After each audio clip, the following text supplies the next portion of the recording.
Il y a une crise. Vous avez été les premiers, je ne sais pas s'il faut dire acteurs, en tous les cas les premiers frappés par la traduction de cette crise, ou la première traduction de cette crise, qui était la crise financière. Mais vous êtes les premiers à savoir que c'était l'écume très agitée qui traduisait des mouvements, des déséquilibres très profonds au niveau mondial, au niveau européen et, pourquoi pas le dire aussi, au niveau français, même si la France ne faisait pas, en tous les cas à ce moment-là, particulièrement exception par rapport à d'autres.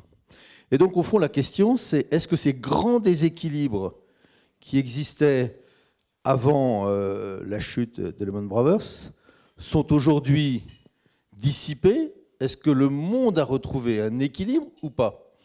La réponse est non. Le monde n'a pas retrouvé cet équilibre.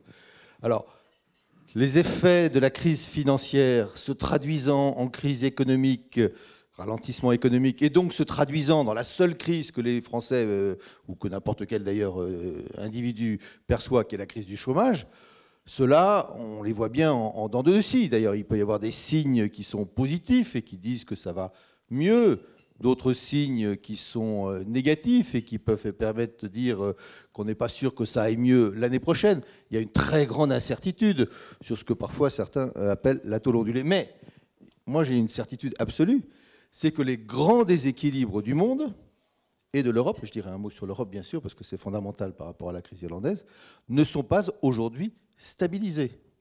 Des efforts ont été faits. Peut-être est-ce d'ailleurs dans le domaine bancaire que les choses ont avancé. Je n'ose pas dire le plus avancé, parce qu'ailleurs, ça n'a pas avancé. Donc, ont avancé avec des mécanismes que vous connaissez 36 fois mieux que moi, avec du BAL 3, avant même d'ailleurs que le BAL 2 ne soit encore appliqué partout dans le monde, même si ça l'est chez nous, mais avec du BAL 3 qui est porteur d'un certain nombre de sécurisations supplémentaires qui s'imposent à vous, qui d'ailleurs doivent poser un certain nombre de problèmes tout à fait compréhensibles.